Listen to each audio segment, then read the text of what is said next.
இயேசு கிறிஸ்துவின் இனிய நாமத்தில் வாழ்த்துக்கள். நீதிமொழிகள் 29ஆம் அதிகாரம் 25ஆம் வசனம் 26ஆம் வசனம். மனுஷனுக்கு பயப்படும் பயம் கண்ணியை வருவிக்கும், கர்த்தரை நம்புகிறவனோ உயர்ந்த அடைக்கலத்திலே வைக்கப்படுவான்.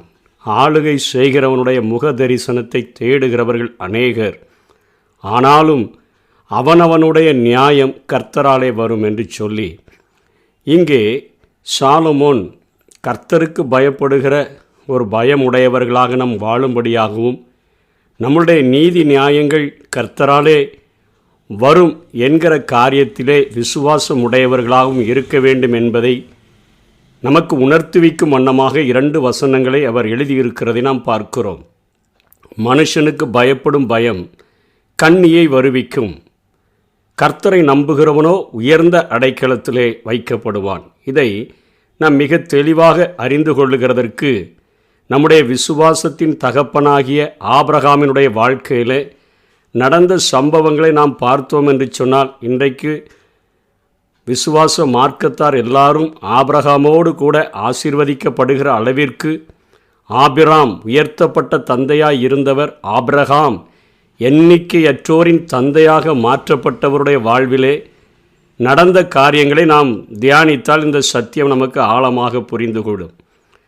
ஆதியாகமம் 12ஆம் அதிகாரத்திலே ஆண்டவர் 12ஆம் அதிகாரம் 2ஆம் வசனத்தில் ஒரு வாக்குத்தத்தத்தின் உடன்படிக்கையை அங்கே ஆபிரகாமோடு கூட ஆண்டவர் ஏற்படுத்துகிறார். அப்பொழுது அவனை ஆபிராம் என்று வேதம் அழைக்கிறது, அதாவது உயர்த்தப்பட்ட தந்தை என்று மாத்திரம் அழைக்கிறது. அப்படிப்பட்ட ஆபிராமோடு ஒரு தனி மனிதனோடு கூட ஆண்டவர் இடைப்பட்டு அவனோடு கூட உடன்படிக்கை பண்ணி இந்த பூமியெல்லாம் ஆசீர்வதிக்கப்பட வேண்டும் என்கிற நோக்கமுடையவராக அவர் பண்ணின உடன்படிக்கையில் 7 அம்சங்கள் அடங்கியிருப்பதை நாம் இந்த வசனங்களிலே பார்க்க முடியும். நான் உன்னை பெரிய ஜாதியாக்குவேன் என்று 12:2 அதே வசனங்களிலே உன்னை ஆசீர்வதிப்பேன், உன் பெயரை பெருமைப்படுத்துவேன், நீ ஆசீர்வாதமாய் இருப்பாய், அநேகருக்கு ஆசீர்வாதமாய் இருப்பாய், உன்னை ஆசீர்வதிப்பவர்களை ஆசீர்வதிப்பேன், உன்னை சபிப்பவர்களை சபிப்பேன், பூமியில் உள்ள வம்சங்கள் எல்லாம் உனக்குள் ஆசீர்வதிக்கப்படும் என்று சொல்லி ஒரு மிகப்பெரிய ஒரு உடன்படிக்கையை, வாக்குத்தத்தத்தின் உடன்படிக்கையை ஆண்டவர் ஆபிரகாமோடு கூட ஏற்படுத்தி அவனை நீ இந்த கானான் தேசத்தில் தங்கியிரு, இந்த கானான் தேசத்தை நான் உனக்கு தருவேன் என்று அவர் வாக்கு பண்ணினார். ஆனால் அந்த 12ஆம் அதிகாரம் 9ஆம் வசனத்தில் ஆபிரகாம் புறப்பட்டு தெற்கே பிரயாணம் பண்ணி கொண்டு போனான். அவனுக்கு கொடுக்கப்பட்ட இடம் கானான் தேசம். அங்கே குடியிருக்கும்படியாய் ஆண்டவர் அவனை அங்கே அமர்த்தி இருந்தார். ஆனால் 9ஆம் வசனம் சொல்லுகிறது, ஆபிரகாம் புறப்பட்டு தெற்கே பிரயாணம் பண்ணி கொண்டு போனான். 10ஆம் வசனத்தில் அந்த தேசத்தில் மிகவும் பஞ்சம் உண்டாயிட்டதுனால எகிப்தில் தங்கும்படி அவன் அங்கே போனான் என்று சொல்லப்படுகிறது. அப்படி போகும்போது தன்னுடைய மனைவியை பார்க்கிறான். அவள் மிகவும் அழகுள்ளவளாய் இருக்கிறபடினாலே அங்கே எகிப்தியர் உன்னை உயிரோடு வைத்துவிட்டு என்னை கொன்று போட்டு விடுவார்கள், ஆகவே நீ ஒரு பொய் சொல்ல வேண்டும், என்னை உன்னுடைய சகோதரன் என்று நீ சொல்ல வேண்டும் என்று சொல்லி அவளிடத்தில் அவன் உத்தரவு வாங்கி கொண்டு அவளை எகிப்துக்கு அழைத்து கொண்டு போகும் பொழுது எகிப்தியர் எல்லாரும் இவளை பார்த்து மிகுந்த அழகுள்ள ஸ்திரீ என்று சொல்லி கண்டுகொண்டு அவளை புகழுகிறார்கள். பார்வோன் ராஜாவாக இருக்கிறான். அவனுடைய அரண்மனையில் இருக்கக்கூடிய பிரபுக்களும் அதிபதிகளும் கூட பார்வோனுக்கு முன்பாக இவளுடைய அழகை புகழ்ந்த உடனே பார்வோன் அவளை அரண்மனைக்கு கொண்டு வர சொல்லிட்டான். ஏன்னா 19ஆம் வசனத்தில் அவன் தெளிவாக சொல்கிறான். 18-19 நீ இவளை உன் மனைவி என்று சொல்ல வேண்டிய உன் மனைவி என்று சொல்ல வேண்டியது சொல்லாமல் விட்டுட்டியே அப்படின்னு கேட்கிறான். அவளிடத்துல சகோதரன் என்று சொன்னபடியினால அவன் அங்கே கொண்டு போய் அவன் அரண்மனையிலே வைத்த பொழுது ஆபிரகாம் அவனுக்கு தயை பாராட்டுகிறான். ஆடு மாடு கழுதை வேலைக்காரர் வேலைக்காரி கோழிக்கை கழுதைகள் ஒட்டகங்கள் எல்லாத்தையும் கொடுத்துச்சு அங்கே வீட்டுக்கு கொண்டு போயிடுறான். ஆனால் 17ஆம் வசனத்தில் ஆண்டவர் ஒரு காரியத்தை செய்கிறார். சாராய் நிமித்தம் கர்த்தர் பார்வோனையும் அவன் வீட்டாரையும் மகா வாதையினால் வாதித்தார். மனுஷனுக்கு பயப்படுகிற பயம் கண்ணியை வருவிக்கும். ஆண்டவர் தான் இவ்வளோ பெரிய வாக்குறுதியை தந்திருக்கிறாரு. நான் உன்னை பெரிய ஜாதியாக்குவேன், உன்னை ஆசீர்வதிப்பேன், உன் பேரை பெருமைப்படுத்துவேன், அப்படின்லாம் சொல்லியிருக்கிறாரு. இங்கே சாலமோன் அழகாக சொல்கிறார், கர்த்தரை நம்புகிறவனோ உயர்ந்த அடைக்கலத்தில் வைக்கப்படுவான். இப்போ ஆண்டவர் வந்துட்டார். இங்கே ஆபிராமின் நிமித்தமல்ல, சாராயின் நிமித்தம் ஆண்டவர் பார்வோனையும் அவன் வீட்டாரையும் மகா வாதையினால் வாதித்தார். இப்போ பார்வோன் ஆபிராம் அழைச்சிட்டான்.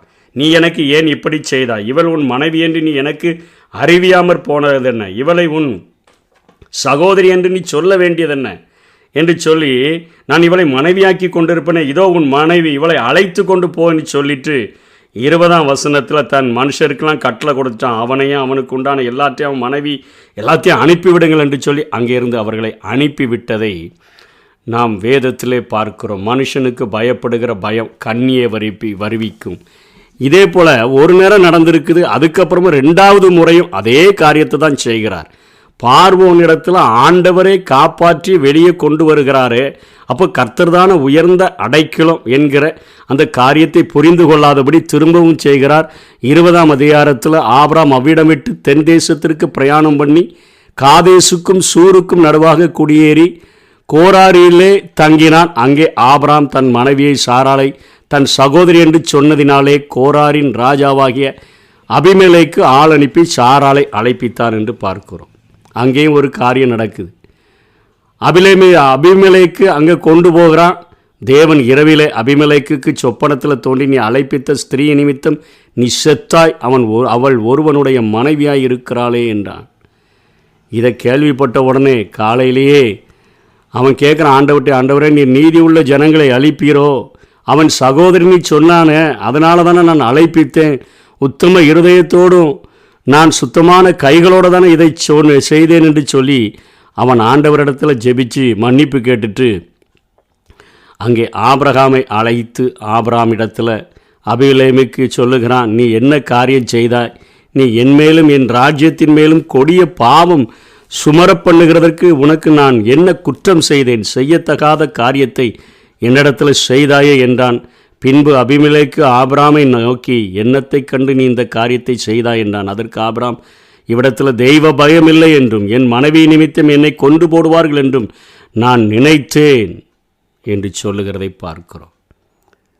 ஆபிராம் நிமித்தமாக ஆண்டவர் அங்கே அபிமெலேக்கின் குடும்பத்தில் உள்ள கற்பத்தை எல்லாம் அடைக்கிறார். இப்போ ஆபிராம் ஜெபம் பண்ணுறார், ஆண்டவரே அவர்களுக்கு உதவி செஞ்சிருங்கன்னு சொல்லிட்டு. மனுஷருக்கு பயப்படுகிற பயம் கண்ணியை வருவிக்கும். கர்த்தரை நம்புகிறவனோ உயர்ந்த அடைக்கலத்தில் அவன் வைக்கப்படுவான். அதற்கு அடுத்த வசனம் சொல்லுகிறது 26, ஆளுகை செய்கிறவருடைய முக தரிசனத்தை தேடுகிறவர்கள் அநேகர். இன்னைக்கு ஒரு பதவியில் உயர்ந்த பதவியில் வைக்கப்பட்டிருந்தாங்கன்னா அவர்கள் நம்ம எப்படியாவது பழக்கமாயிட்டு, அவங்கள எனக்கு நல்லா தெரியுங்க, அவங்க பழக்கமாயிட்டாங்க, நான் சொன்னால் செய்வாங்க அப்படின்னு அவர்களுடைய முக தரிசனத்தை தேடுகிறவர்கள் அநேகர் அவரை பார்த்துடலாம், அவங்கள்ட்ட உதவி கேட்டுடலான்னு சொல்லி. ஆனாலும் அவனுடைய நியாயம் கர்த்தராலே வரும். உனக்கு வர வேண்டிய ஆசீர்வாதம், வானத்தையும் பூமியை உண்டாக்கின கர்த்தரிடத்திலிருந்து எனக்கு ஒத்தாசை வரும் என்று தாவீது ஜெபிக்கிறாரே. அவர் சங்கீதம் 20:9 சொல்கிறாரு, கர்த்தாவே ரட்சியும், நாங்கள் கூப்பிடுகிற நாளிலே ராஜா எங்களுக்கு செவி கொடுப்பாராக. நான் ராஜாவாக இருக்கிறேன் இஸ்ரவேலில், ஆனால் எனக்கு மேலே நீங்கள் தானே ராஜாவாக இருக்கிறீங்க. கர்த்தாவே ரட்சியும், நாங்கள் கூப்பிடுகிற நாளிலே ராஜா எங்களுக்கு செவி கொடுப்பாராங்க. இன்றைக்கி உலக மனிதர்கள் நீதிமொழிகள் 19:6 சொல்லப்பட்டது போல் பிரபுவின் தயை அநேகர் வருந்தி கேட்பார்கள். கொஞ்சம் பணம் வச்சுருந்தா, கொஞ்சம் பெரிய ஆளாக இருந்தால், கொஞ்சம் பதவியில் இருந்தால், இன்றைக்கி ஆளுகிற ஆட்சியில் அவர்கள் இருந்தார்கள் என்று சொன்னால் அவர்களுடைய தயை, அவருடைய உதவியை நிறைய பேர் வருந்தி கேட்பாங்க என்று சொல்லப்பட்டிருக்குது. ஆனாலும் அவனுடைய அந்த நியாயமானது கர்த்தராலே வரும்.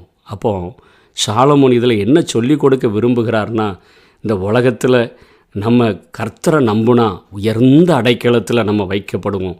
கர்த்தரின் நாமம் பலத்த துருகம், நீதிமான் அதற்குள் ஓடி சுகமாக இருப்பான் என்கிற காரியமும் இன்றைக்கி மனிதர்களுடைய முக தரிசனத்தை பெற்றுக்கொள்கிறதுனால பெரிய பெரிய அந்தஸ்தில் இருக்கிறவங்க, ஆளுகையில் இருக்கிறவங்களுடைய முக தரிசனம் கிடச்சிட்டா என் வாழ்க்கை நல்லாயிரும்னு சொல்லி நினைக்கிறதை பார்க்கிறோம். அவனுடைய நியாயம் கர்த்தரால் வருகிறபடினால கர்த்தரை தேடுகிறவர்களாக இருந்தோன்னு சொன்னால் நம்முடைய வாழ்க்கையில் நிச்சயமாக ஆசீர்வாதங்களை பெற்றுக்கொள்ள முடியும், உயர்ந்த அடைக்கலத்தில் வைக்கப்பட முடியும். நம்முடைய நியாயம் கர்த்தரால் வரும். அப்படிப்பட்ட கிருபைகளை தேவன் நமக்கு தந்தருள்வாராக. ஆமென். நான் பயப்படும் நாளினிலே கர்த்தரை நம்பிடுவேன். நான் பயப்படும் நாளினிலே கர்த்தரை நம்பிடுவேன்.